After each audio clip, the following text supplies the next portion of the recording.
ಬಂಧುಗಳೇ, ಇವತ್ತು ವಿಶ್ವ ಪರಿಸರ ದಿನಾಚರಣೆ. ವಿಶ್ವಾದ್ಯಂತ ಈ ದಿನಾಚರಣೆಯನ್ನು ಪರಿಸರ ದಿನಾಚರಣೆಯಾಗಿ ಆಚರಿಸ್ತಾರೆ. ಪರಿಸರ ಅತಿ ಮುಖ್ಯ.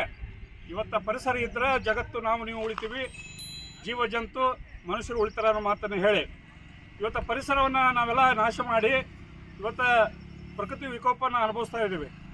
ಮೊನ್ನೆ ಈಗ ನೋಡಿರಿ 50 ಡಿಗ್ರಿ ಏನೋ ಬಿಸಿಲಿದೆ, ಅನೇಕರು ಸತ್ರು.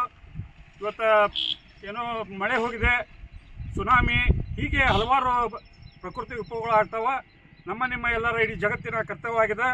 ಇವತ್ತು ಪರಿಸರವನ್ನು ಉಳಿಸ್ಬೇಕು, ಗಿಡಗಳನ್ನು ಹಚ್ಚಬೇಕು ಮತ್ತು ಗಿಡಗಳನ್ನು ಕಡಿಬಾರ್ದು ಅಂತ ಈ ಸಂದರ್ಭದಲ್ಲಿ ಹೇಳಿ ವಿಶ್ವ ಪರಿಸರ ದಿನಾಚರಣೆಯ ಶುಭಾಶಯವನ್ನು ಹೇಳಿ ನೀವೆಲ್ಲ ವಿಶ್ವ ಪರಿಸರ ದಿನಾಚರಣೆಯನ್ನು ಅತ್ಯಂತ ವಿಜೃಂಭಣೆಯಿಂದ ಮಾಡುವ ಅಂತ ಹೇಳಿ ನಾನು ಮಾತನ್ನು ಮುಗಿಸ್ತೇನೆ. ನಮಸ್ಕಾರ.